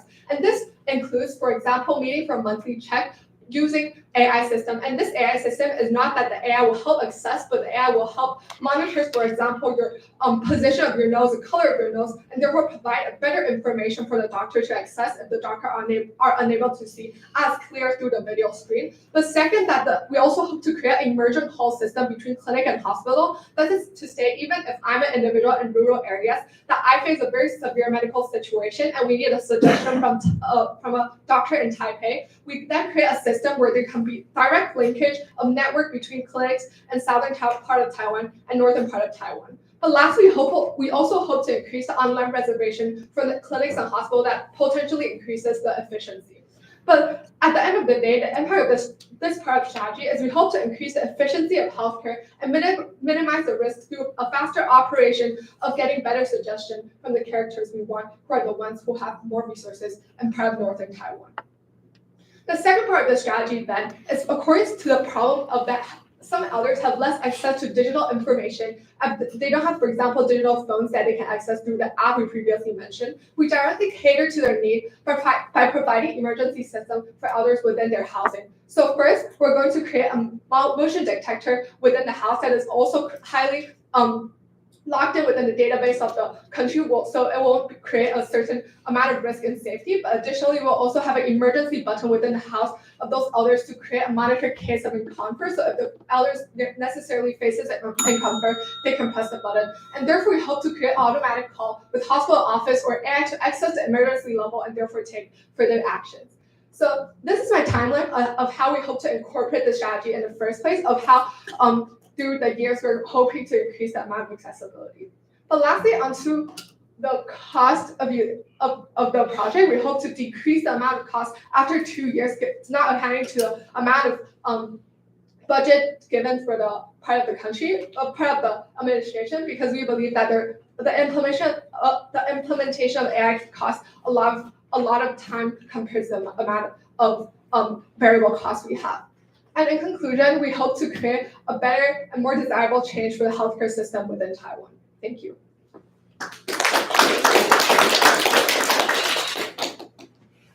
It's quite interesting to see say, mention about something with the AI or the technology to screen the client, the hospital's the budget or the financial situation. Have you any idea there's a successful case? People use this to do the accounting or something, to screen the company's situation. Yeah, of course. So it is very hard to recall a specific example, but a lot of example of AI of collecting trends within the database is already existent within the status quo as to the trend can provide an idea of what exactly to estimate accordance to the magnitude of the hospital itself. So therefore can increase the amount of estimation as to what range of spending towards specific segment within the hospital is more logical and is more accessible. And not to mention that within our system, we also have a counting system where if we see abnormal within the AI system, we're also going to have specific agents and member of the government to anonymously account for the amount of abnormality within the clinic itself by visiting it and by monitoring themselves anonymously. So we can also create a check and balance system with a combination of human and AI system. Another question, I mean, when you have the last solution of the new methodology for this, do you think the hospital may be take example, I would immediately think the hospital will hire more financial guys rather than doctors. But do you say try to not to do this? Yeah, of course. So I think the first reason is because that the amount of spending of an average clinic is not that hard to expect. And we think that the clinic themselves already recorded the specific amount of spending themselves, given they also want to know like the approximate spending and amount of salary of that they want to proportionally give to their employees. So we think that the database already exists, but it's less monitoring the status quo. But we think that even if it causes certain amount of financial resources for those clinics, we think that is worth it because in this case, we believe that by having more accountability and database as to how individuals allocate their funds can create a better image of how we suggest a better use of funds. Okay, so you mentioned about the accountability in the healthcare. I think it's promising. So could you further elaborate into your point? The first of all, we know the hospital they have to share the credit from the Bureau of the National Health Insurance. So how can they improve the second one is about the inventory? Could you further elaborate? So your question is about how can the hospital gain accountability with the government? Yes. Okay, so I think as our first strategy, we provide a reason as to how we can create a amount of accountability by the government using AI to elaborate the amount of reasoning as to the amount of funds you spend. Is it the answer the question you want to ask? But additionally, we also think that by having anonymous government, it is very government official to check those hospitals. It also minimize the possibility of, for example, bribing or inaccuracy between human interaction because it is firstly anonymous, and second, the abnormality will be noted within the database within the AI, so that it will already be in the history of the hospital itself. So therefore, will create more awareness in the first place. And how about the inventory? Because we know the drug price now is a difficult issue for the hospital. The price become lower and lower, and if a foreigner decide to quit the Taiwan market, so how can you system your innovation solve the problem? The problem of increasing drug price. Not really, but no. We need a good job, and but no, the price is too low. So now the foreign the supplier will help. What about inventory? Inventory problem. I think the first is, yeah, we recognize the fact that there's an increasing drug price, and we also agree that the amount of our strategy also might limit their incentive given that they have higher requirement. But we think that first, because Taiwanese market actually has a high demand in medical resource, and so they will have a financial incentive to stay. And second, we think that in a lot of countries there's also a lot of regulation, so we don't think this will be necessarily a big limitation. Yes. Could you tell me more about the lab access solutions for Confusion. This, Yes, maybe this one. So how to address the elder you mentioned before? Yeah, so this pair of strategy is specifically emphasized on elders who cannot access the app we want to previously mention in our strategy. So by this, we increase the amount of accessibility of elder to actually call out their emergency and the amount of secureness and risk mitigation we have by having emergency buttons and monitoring of motion detectors within our system.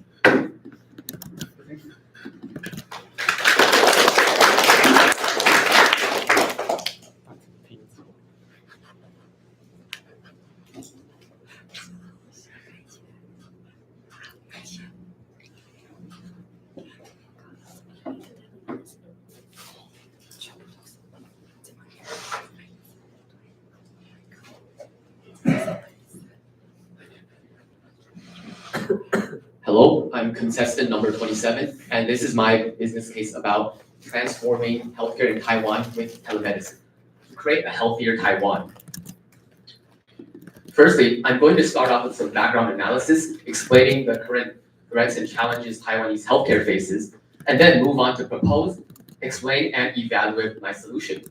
Now, my mission with this business case is to see how the Ministry of Digital Affairs can transform Taiwan's digital infrastructure to serve rural and elder populations to try and improve health outcomes as well as mitigate healthcare disparities.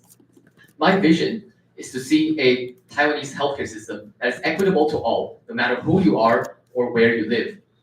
And my solution is for the Ministry of Digital Affairs to build a digital system and mobile app that will facilitate both preventive care and rapid treatment in rural areas.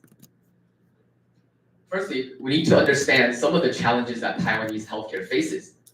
Taiwan is facing a rapidly aging population with a demographic cliff. By 2035, over a quarter of Taiwan's population will be over the age of 65. And as Taiwan ages this rapidly, this will increase the health burden on Taiwan because elders experience more chronic diseases such as mobility issues, neurodegeneration, artery disease, and cancer. As these diseases continue to increase with Taiwan's aging, Taiwan's healthcare system must be able to cope with this rise in elder disease and effectively serve these elderly populations. Furthermore, while Taiwan has one of the best healthcare systems in the world, there is still some geographic disparity.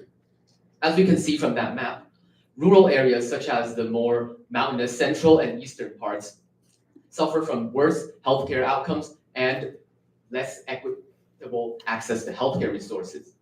And this is primarily due to factors like a lack of medical personnel and longer transport distances, as well as poor health education.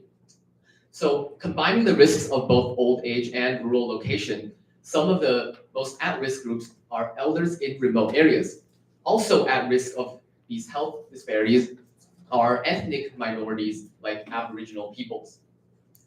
And therefore, Taiwan's healthcare system must improve accessibility to these at-risk groups to reduce disparities. So how can we do this? Well, this is where the Ministry of Digital Affairs steps in with telemedicine. My proposal for the Ministry of Digital Affairs is to construct a digital system as well as a mobile app that will focus on both preventive care and primary care. This digital app will be developed by the Ministry of Digital Affairs, of course, with pilot testing beginning in 2024 this year, and with a full launch by the end of 2026. This digital system and app will be linked to the electronic health record, as well as be integrated with the national health insurance systems. So firstly, this system will focus on preventive care by having features that allow patients to monitor health information, such as by syncing data with other health apps. For example, if you use Apple products, there's an Apple Health app that can monitor your vitals, and this app will be integrated with that information and inform and educate these users about their health status and provide recommendations for their health and lifestyle to act as preventive care. Now, as in terms of primary care, this mobile app will help users schedule clinical visits, which is part of the telehealth system. And will also allow remote medicine delivery to these rural areas. so that they can more easily gain access to medicine. And since many of these rural areas have elderly people, we're also going to have options for alternative medicine like traditional Chinese medicine. Furthermore, there will also be an automated emergency transportation system. So as mentioned in the first part, this app can help monitor your vitals, and if there's any emergencies, it can call emergency transportation automatically. Now, the first reason this solution is important is that preventive care and health education are key to improving chronic disease outcomes. So there's many negative outcomes of a lack of health awareness, such as missed or late diagnosis, and unwillingness to get health checkups, as well as unhealthy lifestyles in general. And an unfortunate case study of this is indigenous peoples, who have been observed to consume alcohol at higher rates. And this has led to poor health outcomes, such as higher rates of artery disease and mortality in general. And therefore, we must target health awareness among rural communities to try and achieve positive health outcomes. Secondly, this telehealth system will increase equity of access of healthcare resources. So patients in rural areas will be able to seek remote consultation from more major healthcare providers like major hospitals in cities. This is especially key in edge cases and more uncommon diseases that local healthcare providers may not be able to deal with. And so patients get access to higher quality and more expert healthcare. However, we will also not abandon local healthcare providers, because local healthcare providers will play a key role in operations. For example, if a patient uses remote healthcare to consult with a major hospital, it will be the local healthcare providers that do things like prepare the medicine for delivery. So all three of patients, major healthcare providers, and local healthcare providers will benefit from this system. So with this system, I will expect an initial investment of $200 million for NT dollars for research and development, 100 million for digital infrastructure, and 80 million for operations. Now, our primary objective isn't to make money, but we do project that this whole plan will pay itself off in 10 years by 2034, with a 110% total return on investment through 2035. And this current investment will have a net present value of 144 million. So I will now address some risks and how to mitigate them. Since this relies on a digital system, our elderly digital adoption may be an issue, but we expect this to be resolved anyways, because elderly digital adoption is already increasing significantly. And since this relies on an integrated health system, cybersecurity measures must be implemented, such as firewalls and intrusion detection, as well as conducting regular vulnerability assessments. And rural digital infrastructure can also be another concern. So we will collaborate with telecommunication providers to ensure that all emergency services and communications are optional. With my solution, we will target both preventive care and primary care, increasing health outcomes and reducing disparities in these rural populations, especially among elders. This will achieve key goals of the Taiwan healthcare system, such as having a healthy community and achieving health equity. Therefore, I urge everyone to consider my solution a viable and effective improvement to Taiwanese healthcare.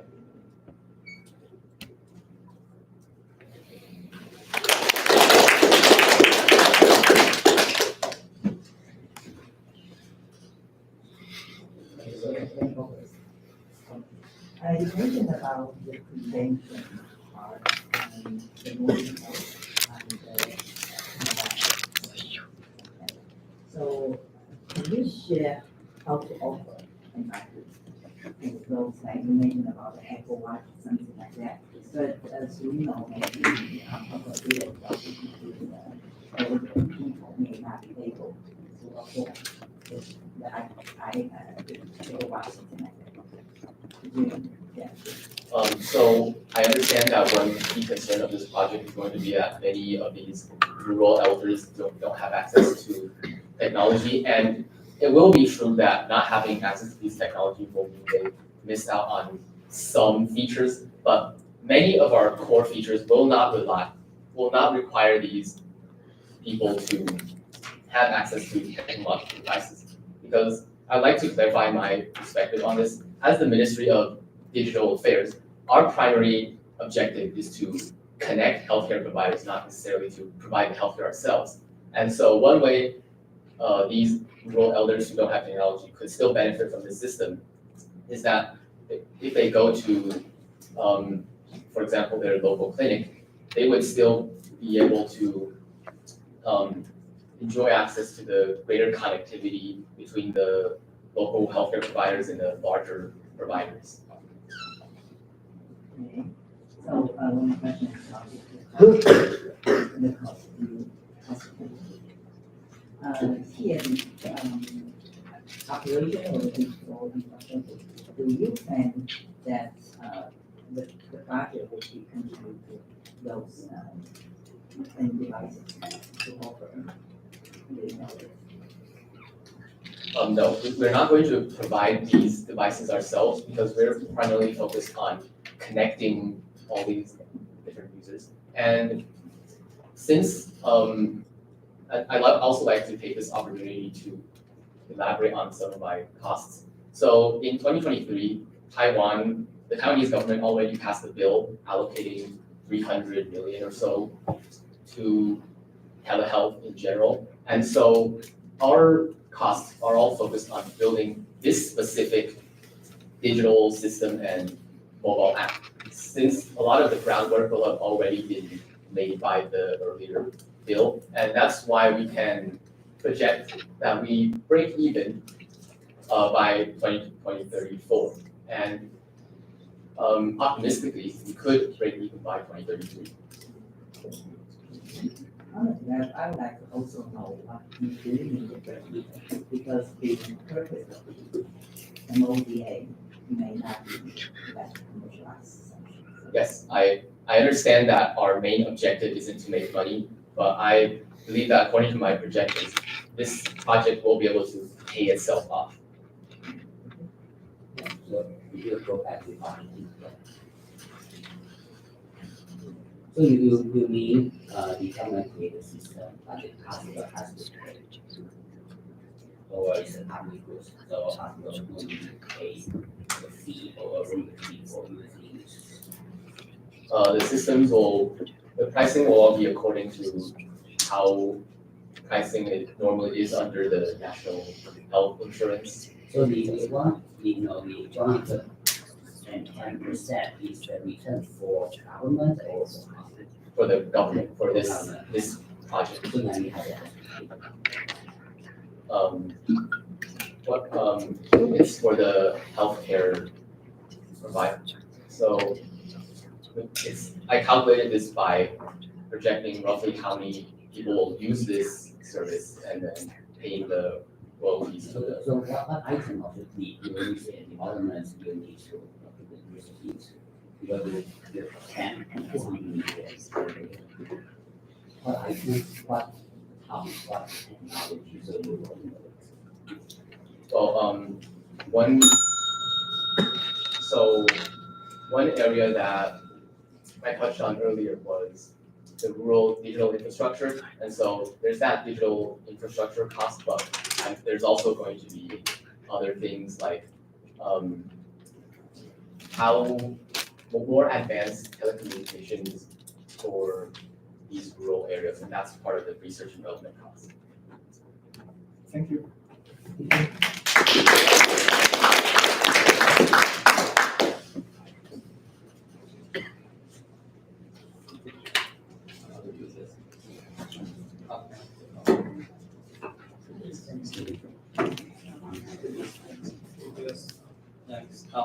Oh, finally, the last one. Everything will be over soon.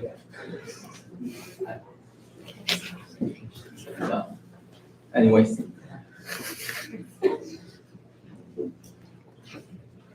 Okay, If you ever went to the mountains before, you'll notice that the Wi-Fi quality up there isn't exactly reliable. Well, fortunately for us, it is a chance for us to rest our eyes and leave our electronics behind. Unfortunately, for the people in rural areas, digitalization remains one of the biggest obstacles. Hello everyone, I'm here to talk about integrating digital technology into education. So in this presentation, I'll first be going over the biggest problem that this program will be facing. I'm going over some analysis on some data to find out some trends that we can use. Lastly, I'm going to synthesize all our findings and then suggest a twofold solution into this program. So let's start by asking ourselves, like, what is the objectives? Well, there's a lack of digital integration in rural families. According to the survey on the left, which is conducted by the Child Welfare League Foundation in 2021, they found that 13% of students requires technology from schools. Moreover, 53% of schools hope that they will have more online technology available, with 12% of students reporting that when they're having online studies, their parents are usually not around. While this data reveals two things. First of all, some students without aid from their parents will have trouble navigating all these online tools. And second, but more importantly, that there is a severe lack of digital technology available for people in the rural areas. This is further evident with a graph on the right, which shows how that vulnerable rural families have 83% of have children that 83% of vulnerable rural families have children that have absolutely no internet access at all, and 83% is a very huge number. But so this just shows that our main focus will be to focus on increasing the amount of internet access for these children. And why children? You may ask why children and youth. Well, not only are children more adaptable to different technologies, but well, they do tend to live longer than adults. So it represents a sort of long-term investment for students for these children who have a longer future and a brighter future for them. But so what are some data that can help us? Well, let's look at the graph on the left, which compares the percentage of people that uses 3G and 4G. Well, on the national level, there's an 82.8% which uses either 3G and 4G, with only 74.8% in rural areas. Moreover, on these rural areas, based on level, increase of level means less amount of digital integration. This declining trend shows that areas with less digital integration will have a less percentage of people which uses 3G and 4G. And what are the reasons for this? Well, according to a survey conducted by NDC, they found that most of people, 48%, do not know how to have more online technology. Moreover, 26% found that they just won't use it in the future, maybe they're farming or doing something else. And there's also a 10.5% which say that they do not know any English, which means that they are just afraid to just start accepting different internet technologies. What this can tell us is that there's an input that many people are afraid of accepting these kind of digital trends, and this is what the government should do to solve it. But not just the government is doing this, but also private organizations. This map here shows this map here shows the amount the Taiwan mobile company having this program called Coding Fund, in which they have collaborated with many different schools on having digital technologies education. Moreover, they have also donated 2,257 iPads to different schools between the year 2021 and 2022, showing that not just governmental organizations, but also private organizations are doing something, and this is an opportunity. So let's synthesize all our findings. Well, for the strength, we found that partnerships with established brands as well as technical expertise allows more aid, such as iPads, to be delivered into the rural areas. However, more opportunities such as collaborations and as well as the rising digital trend and technology capabilities allow programs that deliver these aids to have lower cost. Moreover, the recent appearance of 5G also provides an incentives for people to use these digital technologies. But however, other than the fact that there's a lack of funds, the housing isolation is also a huge problem, because with houses that are more separated from each other, the government will have to provide more infrastructure. And moreover, from the data from the survey, we can see it shows two threats, that there's a low acceptance for digital technology, as well as low community time, which means that they do not have enough time to actually even learn these technologies at all. But with the solutions I'm going to propose later, we're going to see how that the strength and the opportunities actually overwhelm the weaknesses and the strength and the threats because of these two takeaways. Well, the two takeaways include, first of all, smart villages, and second, various collaborations. So what are smart villages? Well, it is a policy implemented in Europe, very widely implemented in Europe, and has been shown to be very successful. And it mainly focuses on 4 gaps. The gaps in digital application, the skills gap, the awareness gap, and lastly, the connectivity gap. And these 4 gaps, and in order to solve these 4 gaps, smart villages proposes these 4 parts, which has things like promotional events, in providing broadband infrastructure, which are things like wire and cables, also have digital training for locals, as well as the most important thing, digitization in agriculture. And this is very important because integrating AI with agriculture allows for higher crop yield, better resource management, as well as automation, which will reduce the stress that farmers will have to face every single day. But now you may question, well, yeah, but how about the funds? This thing is going to take a long time, also cost a lot after you have to provide all these infrastructures, right? So this brings us to our second point, which is various collaborations. And here I mentioned 2 biggest stakeholders. First is the telecom operators, in which I chose Taiwan Mobile because it is the most representative of the companies that actually help out in rural areas. The next will be local schools because, well, they are the ones that are mainly in charge of educating students. So what about Taiwan Mobile? Well, Taiwan Mobile is known to give many aids to the students with stuff like VR and various programs like I mentioned before, coding fund. Moreover, they can also donate different digital tech. And for local schools, not only will they give computer lessons, education for AI, ChatGPT, etc., they are also the ones that are in charge of educating all these students. And these 3 collaborate together will be 1 + 1 + 1 is bigger than 3. So for the short term, we're going to have continuous collaborations, promotions, and let people accept this technology more. And this will bring us to our midterm, which will increase our digital infrastructure because now that they accept it, they are willing to have these programs. And lastly, in the long term, we're going to implement these smart villages as well as digitizing all these agricultures.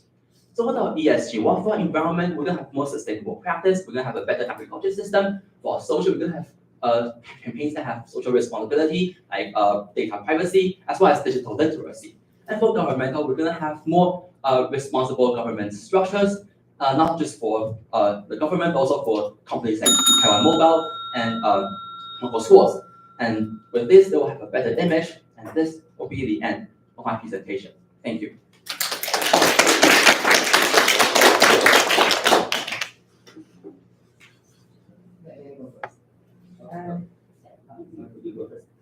You mentioned about the on the SWOT analysis page, and you mentioned about the English proficiency. So can you elaborate more on this part, this item we call? Okay, so I mentioned English proficiency because at first there's this 10.5%. I said I do not know English, and this can be solved by the various programs. Although I didn't mention the program isn't mentioned in my presentation, but Taiwan Mobile actually has another online program called Bilingual Language, and this program not only focuses on the online aspect, but also on the English aspect on rural children. And this program can be applied through these collaborations, so that these rural children will also have a better English education. Yeah, the same for the SWOT. So first of all, I need to clarify. So all the model is for government or you could look at the public sector like the or any other. Okay, the SWOT model here is mostly focused on the program itself, on what the government are facing, and the various collaborations are just shown like how these government can collaborate with others. Okay, so what the role of branding over there? Because if the government will make the deal, then it should not be a profitable project, right? in order to eliminate the income or education gap between the urban. So you think that the company won't have profit from this? So usually, so all the system proposed, the education system proposed will be made by the government. Yeah, so we promoted by the government. Okay, so if the government does the business, then it does not need the grants.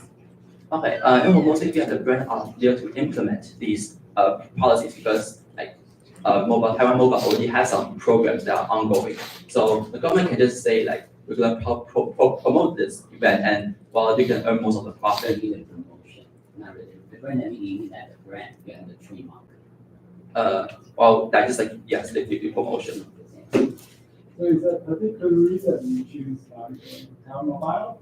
In the other presentation, say yes, they did something, but you might mention, I think Zhonghua probably is more like probably founded company. Why government don't choose Zhonghua rather than Taiwan Mobile?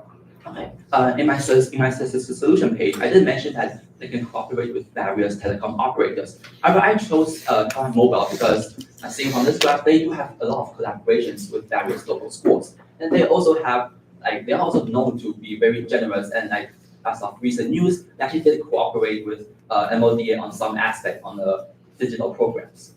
So of course the government can choose other companies if they want to, but Taiwan Mobile is just one of the examples, and at least in my opinion, is a very effective one. I think there's a reason why the private company want to do something good for the public. Can you describe more? For example, the government provide some incentive for those companies to do something like that? Okay, some examples include things like subsidies or like just some incentives that encourage these private companies to even to further expand their like provide different infrastructures and things like that. And moreover, in my last point, I mentioned that there's going to be a better image, and this can be an incentive. Like if the private companies say they help a lot of local children, etc. Like people would like them more and actually buy their products more. So this can also be like a encouragement. Thank you. Thank you.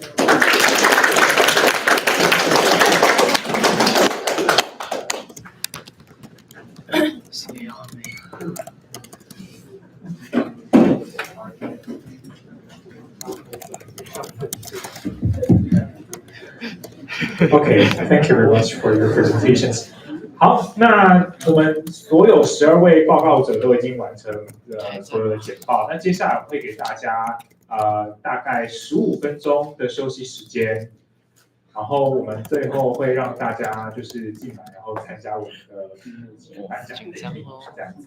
那在这个15分钟的休息时间里面，在这15分钟的休息时间里面，除了工作人员以及评审委员外的人员，都必须离开这个现场。再麻烦大家在15分钟后准时回来。现在时间是21分，所以我们大概在3点35分的时候，要回到这个现场。然后呢，在外面还有其他活动进行中。